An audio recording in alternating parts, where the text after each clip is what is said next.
In the vast, gleaming chambers of the Galactic Council, where the fates of 38 species were decided beneath the glow of artificial starlight, 3 senior ambassadors prepared for what they believed would be another routine admission ceremony.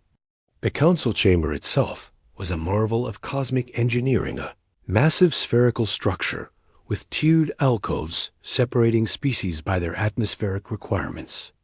The nitrogen breathers peered through yellow-tinted barriers, while methane-dependent Korvax watched from behind sealed environments, their tentacles pressed against transparent walls. Even the aquatic Delphini had risen to the surface of their tank, sleek forms breaking the water's surface for a better view. Ambassador Tahir, his yellow fur meticulously groomed, and his vertical-pupiled purple eyes scanning the chamber with practiced authority, led his longtime friends in their customary ritual. His predatory smile revealed rows of perfectly maintained teeth, a display that would have been threatening on his homeworld, but here served merely as an expression of superiority. Beside him stood Sorik, the green-scaled reptilian from planet Lavar, his neck frills shifting to a lighter shade, their species equivalent of a smirk. Completing the trio was Ixo, whose transparent bipedal form glowed with anticipation, bioluminescent organs moving in patterns of mirth.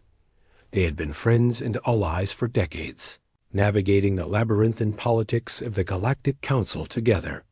They had perfected the art of communication through glances alone, a raised ridge above Sorik's eye, a subtle shift in Ixo's internal lighting, the angle of Tahir's ears. They all knew what was coming. They had performed this dance dozens of times before, putting newcomers in their place and reminding them that seniority was what truly mattered in the Galactic Council. The massive metallic doors parted with their characteristic silence, and through the bright entrance walked a figure that made every conversation in their oxygen-breathing alcove stutter to a momentary halt. The human ambassador moved with slow, deliberate steps across the white reflective floor, his form surprisingly unremarkable bipedal, roughly 2 meters in height, covered in formal fabric rather than natural scales or fur. Yet something about the way he carried himself made even the perpetually haggling Zeppi merchants pause their eternal negotiations, and the usually chattering Pelike fall silent, their feathered crests flattening against their heads. The spotlight of pure white light at the Chi speaking platform seemed to grow brighter as the human approached it, casting long shadows across the tiered alcoves. Tahir felt his face shift into a predatory smile as the human finally reached the lectern, adjusting something at his collar, likely a translation device. Honored President of the Galactic Council, esteemed representatives of the 38 member species, the human began, his tone respectful, almost deferential. I am Ambassador Leonard, representing the human species. I come before you today. That was Tahir's cue. With rehearsed synchronization, all 3 ambassadors turned their backs to the stage. The external speakers in their section activated with a soft chime loud enough to be noticed, yet subtle enough to claim plausible deniability. Sorik, my dear friend. Tahir leaned toward his companion with exaggerated interest, his voice loud enough to be disruptive, without being too obviously rude. How is the weather on your homeworld these days?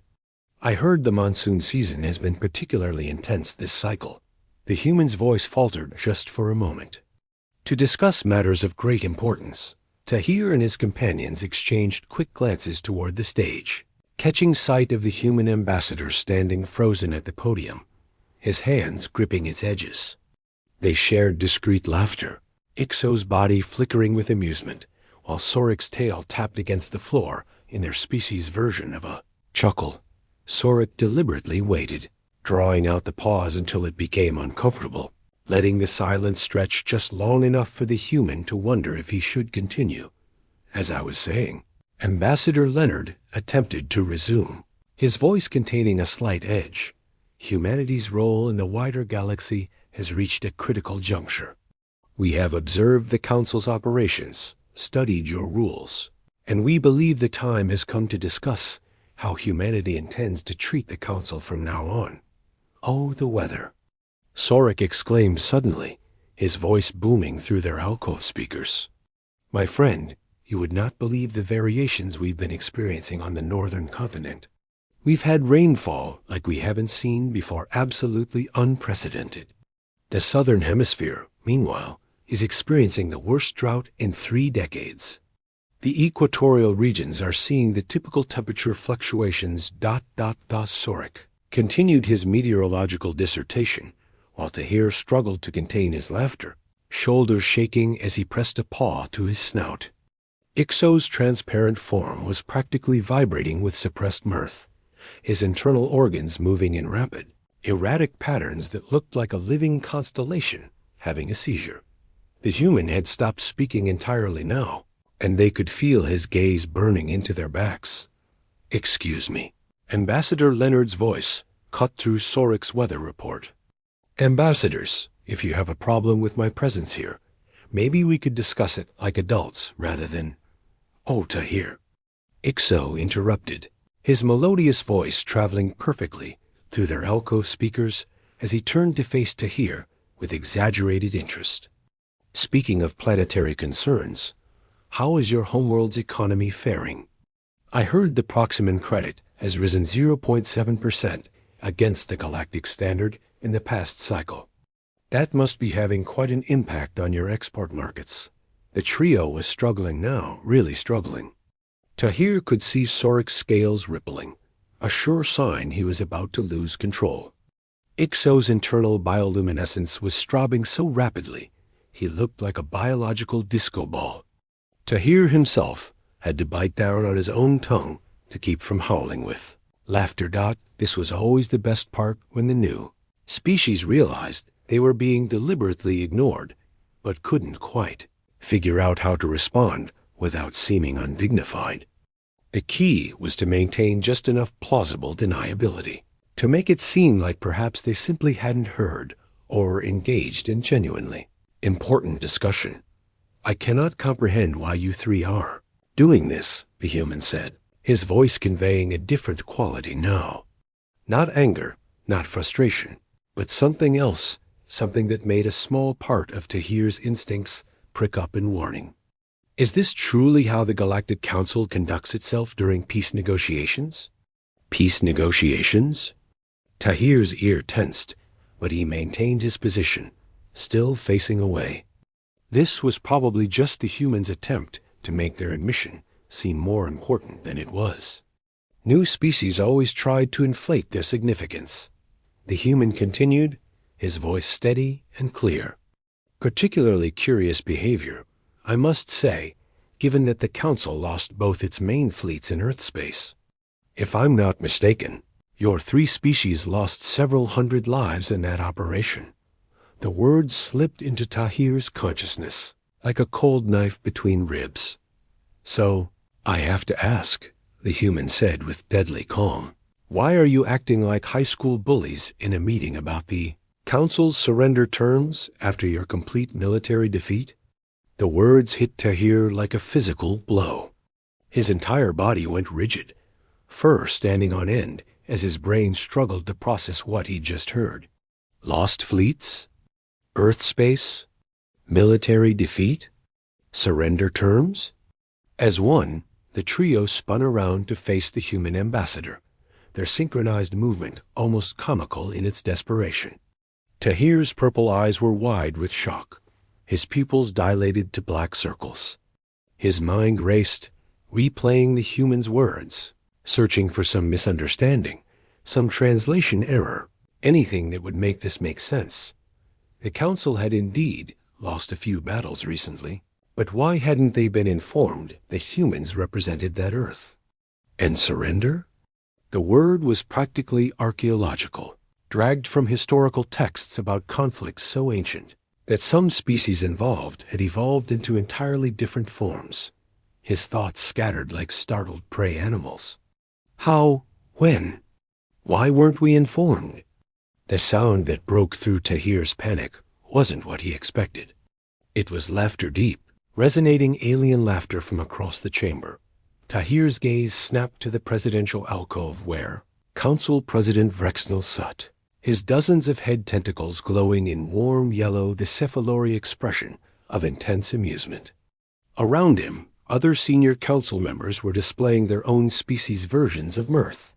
The Quellian ambassador's face was chiming like wind chimes. The Borthan representative's forearms slapped against his carapace in obvious appreciation. Even the usually stoic Makani delegate was emanating what could only be described as electronic chuckles. Worse, so much worse, was the reaction from the newer member species alcove. The Pelike, whom Tahir and his friends had subjected to the same treatment just 3 cycles ago when they joined, were trilling with delight, their feathers ruffled in pure joy. The Zephroni merchants had stopped all pretense of commerce and were whistling their species' laughter. Even the aquatic Delphini were performing something that looked like synchronized backward somersaults in their tank, their version of hysterical laughter. They were all laughing at them, at Tahir and his friends, who had tormented them with the same juvenile tactics when they had joined the council as new lesser species. Ixo's transparent form flickered rapidly as he broke the excruciating tension. His voice was low, but traveled clearly through the sudden, quiet section of their alcove. Do you truly represent that Earth? The Earth that just ... defeated ...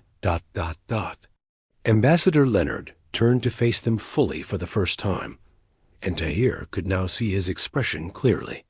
It wasn't angry or smug, or even particularly satisfied. It was professionally neutral, with just the tiniest hint of amusement at the corners of his eyes, the look of someone who had walked into exactly the situation they had been briefed to expect. Yes, Ambassador Ixo, Leonard replied. I represent Earth, and yes, I am here to discuss the Council's terms of surrender after your attempted invasion of our solar system resulted in the complete destruction of both the 3rd and 5th Armadas. Ixo's voice came out as a whisper, his internal organs dimming to almost nothing as he processed this information. So, you are not here to join the Council as a newly uplifted species? Despite the distance and the acoustic challenges of the chamber, the humans somehow heard Ixo's weak voice, clearly probably some form of enhanced audio reception. Tahir's rattled mind noted absently. Exactly. Ambassador Leonard confirmed, a ghost of a smile now visible on his face. We're not here to join. We're here to discuss what happens next. Now that the Council has been defeated, reality crashed down onto Tahir like the gravity of a neutron star. They had just spent the last several minutes publicly, deliberately, and thoroughly insulting the representative of a species that had defeated the Galactic Council in military combat. A species that was here to negotiate their surrender. His legs felt weak. His fur was matting with stress hormones. And his diplomatic career, his entire life was flashing before his eyes. Oui, Tahir stammered, his usual eloquence completely deserting him. We're not feeling well. The atmosphere recyclers in this section must be malfunctioning. We need to step outside for a moment. Without waiting for a response, Tahir grabbed Sorek's arm with one paw and Ixo's translucent appendage with the other, practically dragging his friends toward the back door of their alcove. They stumbled through it into the mercifully empty corridor beyond, the door sealing behind them at once. What have we done? Sorek was the first to speak, his scales shifting through a rapid spectrum of colors that indicated extreme distress. What in the sacred halls of Volar have we done? We? Ixo's form flared bright red, his species color of anger. We? This was your idea, Tahir. You're the one who insisted we put the newcomers in their place, like we always do. My idea? Tahir snarled, his teeth fully bared now in genuine aggression. You're the one who said, and I quote, "It will be hilarious to see another primitive species get flustered. You encouraged this." I was following your lead, Ixo shot back, changing colors erratically. You're supposed to be the senior diplomat here. 300 cycles of experience, you're always bragging. Experience that's worth exactly nothing now, Sarek interjected, his tail lashing. We've just insulted the victors of a war against 2 of our main fleets. They destroyed them. Do you understand what that means? The Third Armada alone had over 10,000 ships. The president set us up, Tahir realized suddenly, his eyes widening. Vrexnel knew. He knew exactly what was going to happen. And he let us do it. He wanted us to make fools of ourselves. Of course he did. Ixo's voice rose to a pitch that made the other 2 wince. We've been making his job harder for decades with our little power plays. This was his revenge. Because we've been following your plan, Sarek shot back. Your species' stupid plan. How dare you? Exo's form flared so bright that the other 2 had to shield their eyes. My species was exploring space when your people were still figuring out fire. We know more about diplomacy than your primitive brain could ever comprehend. Primitive? Sorek's voice dropped to a dangerous tone. Your people communicate by flashing lights, like some kind of deep-sea creature. It's a wonder you ever developed language at all. The air was thickening with tension as the other 2 exchanged insults faster than Tahir could intervene. At least we didn't. Evolved from reptilians that can't even heat their own blood. Exo shot back, and your first instinct is to glow like a malfunctioning beacon, Sarek said. Very helpful in a crisis. More helpful than your mother was to your species' gene pool. Ixo snapped. The corridor went silent except for the noise of the ventilation systems. Sorek's scales went pale, and Ixo's organs began to glow even more intensely. Tahir watched in horror as the other 2 seemed about to resort to violence. What did you say about my mother? Sorek's voice was contained, but it carried the promise of violence that millions of years of evolution had perfected. You heard me, Ixo said, his form glowing defiantly in bright red. Your bloodline is as diluted as your intelligence. It's a wonder you can even. Sarek lunged, his reptile jaws open, teeth aimed for what passed as Ixo's throat. But Tahir, despite the distance, managed to insert himself between them, his furred hands pushing against Sorek's chest, while his tail wrapped around one of Ixo's appendages to hold him back. Stop IT. Stop IT, both of you. Tahir shouted, using the full authority of his voice. It could paralyze small prey animals on his homeworld. This is exactly what they want. We're self-destructing while that human is probably in there negotiating our complete capitulation. Is this how we want to be remembered, as the 3 idiots who were too busy fighting each other to even try to salvage the situation? Tahir's breathing was heavy, his chest heaving with the effort of restraining the other 2. Slowly, gradually, he stepped back, though his eyes never left the duo. We need to think. We need to fix this, Sarek said finally, his voice rough. Fix this? Ixo's voice was bitter. How exactly do we fix publicly insulting the Earthborn? We grovel, Tahir said simply. We find the human privately.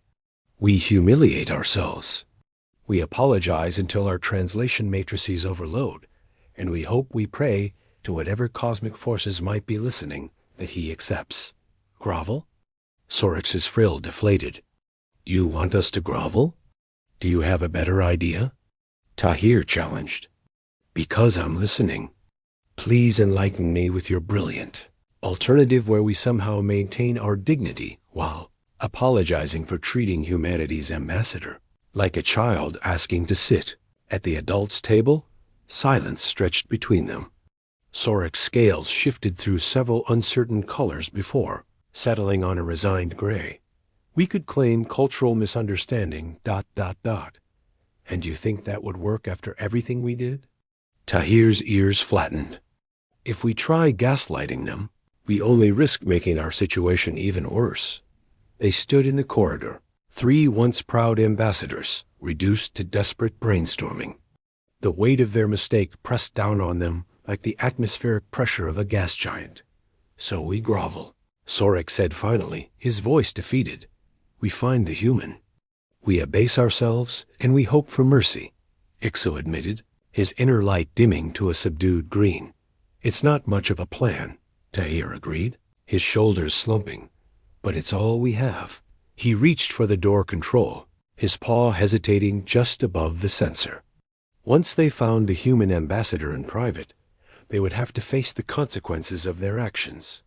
They would have to humble themselves before a species they had dismissed as primitive newcomers. They would have to salvage what they could from the ruins of their diplomatic careers. His paw touched the sensor, and the door leading to the docking bay began to open, making a mechanical noise that sounded like the universe itself sighing at their stupidity. The journey was quick, and soon they reached the outside of the council chamber, a vast docking bay filled with row after row of diplomatic vessels from across the galaxy. Tahir led the way, and the other two followed. They passed the ornate Quillian black ships, the bulbous organic vessels of the Pelike, their once admired designs now seeming gaudy and primitive compared to what they saw next. The human ship didn't belong here. Not because it was crude or primitive, quite the opposite. Where every other vessel rested on landing struts or docking clamps, the human warship simply floated, 3 meters above its designated parking space. The massive vessel hung in perfect stillness, its hull a dark material that seemed to absorb all light. No visible thrusters fired, no anti-gravity generators vibrated, no electromagnetic fields crackled. It simply existed there, suspended, as if gravity was a suggestion it had politely declined. The 3 ambassadors stopped walking simultaneously. Sorek's scales had gone pale green, the color of his species' deepest anxiety. Ixo's internal organs had dimmed to almost nothing, nearly invisible through his transparent skin. Tahir felt his legs trembling beneath him. They exchanged a look. No words were needed after decades of friendship. Each swallowed hard, the gesture looking different on their varied anatomies, but meaning the same thing. They were completely, utterly, catastrophically out of their depth. Still, they approached. They had no choice. They'd barely gotten within 50 meters when 2 figures emerged from what Tahir hadn't even realized was a ramp until it extended. The human soldiers moved differently that Ambassador Leonard had more roughly, with the economical movements of predators. "Halt," one soldier said, the individual translation devices conveying their meaning. "State your business." We're here to see Ambassador Leonard," Tahir managed, his usual diplomatic eloquence deserting him entirely. "The ambassador is in session," the second soldier replied. "Return to the council chamber if you have business." "No, we can't," Sorek started, then stopped. How did one explain that they had just insulted humanity in front of the entire Galactic Council and were too embarrassed to go back? "We need to apologize," Ixo tried, his form flickering nervously. "We made a terrible mistake." "And you're the 3 from the meeting," the first soldier said. It wasn't a question. The ones who tried the dominance display. Tahir's fur stood on end. Even the human soldiers knew. Of course they knew. They'd probably watched the whole thing. Probably had it recorded. Probably sent it back to Earth already as an example of how pathetic the Council's senior members were. "Please," Tahir said, abandoning all pretense of dignity. "We just need 5 minutes." "We will wait. However long it takes, we'll wait." The soldiers exchanged glances through their opaque helmets, some form of communication passing between them that the 3 ambassadors couldn't intercept. "You can wait over there," the first soldier finally said, pointing to an area near the fuel pumps and cargo containers. "Don't approach the ship again without permission." And so they waited. The docking bay's environmental systems maintained a comfortable temperature for most oxygen-breathing species. But Tahir felt cold. They sat on cargo crates, like junior staff members, like interns, like the nothing they'd revealed themselves to be. Through the bay's massive observation windows, They could see the council chamber in the distance, its lights still bright. Inside, decisions were being made. Surrender terms were being negotiated. The future of 38 species was being determined, and they were sitting outside like misbehaving children sent from the room. "My tail is going numb," Sorek complained after the first hour, shifting position on his crate for the 100th time. "At least you have solid form," Ixo muttered, his translucent body struggling to maintain cohesion on the metal surface. "These crates weren't designed for Versix." Tahir said nothing. His mind kept replaying the moment in the chamber, the humans' words, the laughter of their colleagues. 1 hour passed, then the second hour, slower than the first. "Maybe he won't come," Sorek said eventually. "Maybe he'll leave through another exit." "He'll come," Tahir replied. "His ship is here." That thought sat between them like a fourth presence, heavy and uncomfortable. The third hour was almost unbearable. And finally, the door to the council chamber's private exit opened. Ambassador Leonard emerged first, still in the same formal attire he'd worn during the session.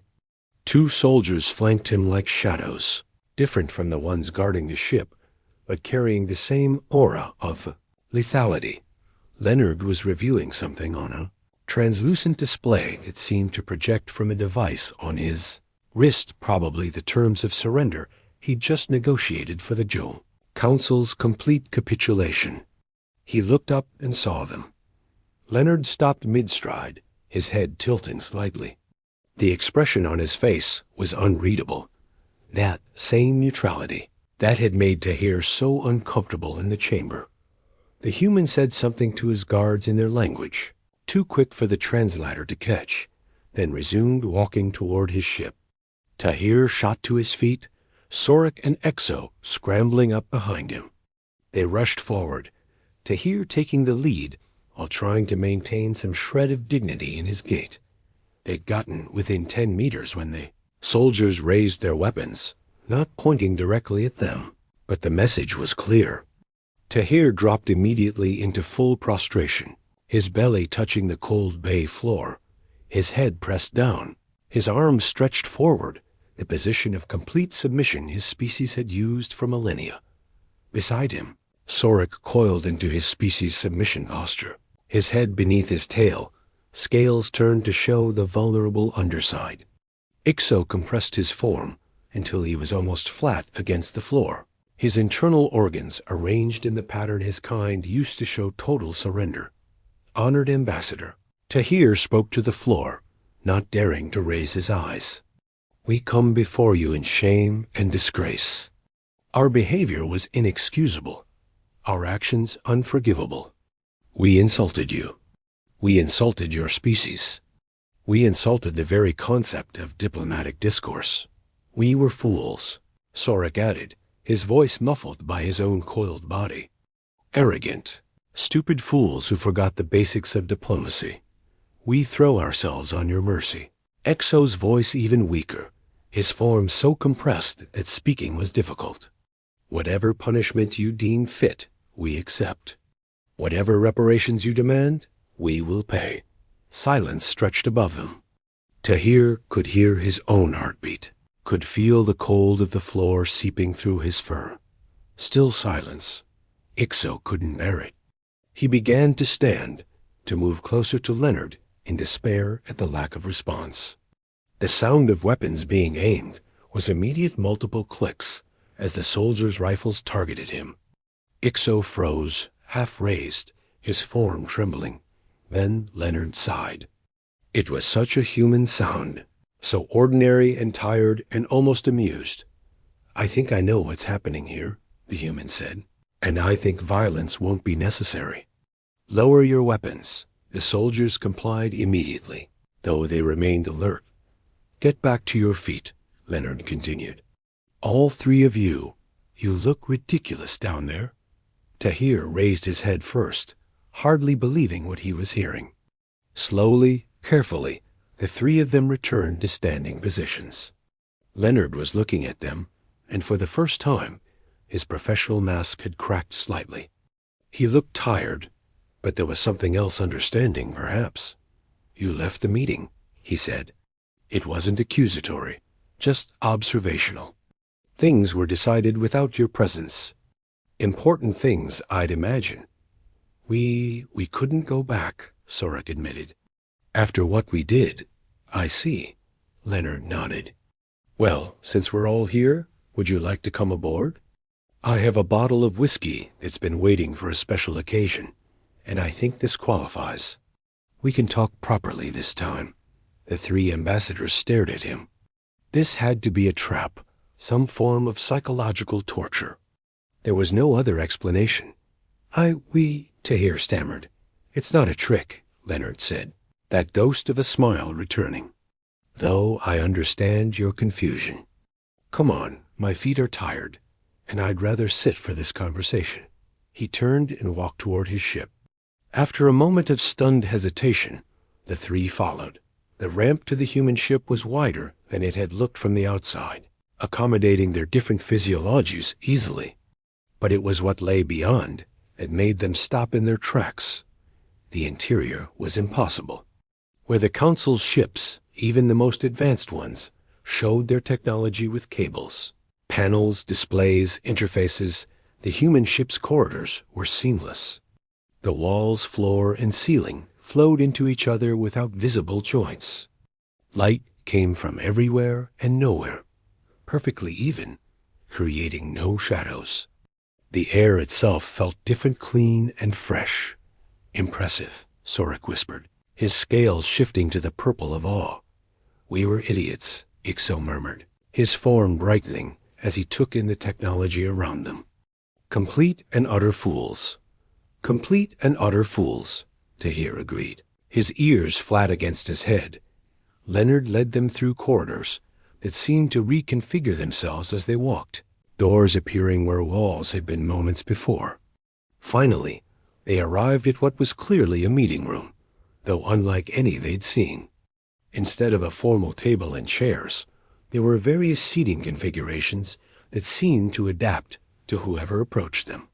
Leonard gestured for them to sit, and each found a surface that perfectly accommodated their species' anatomy.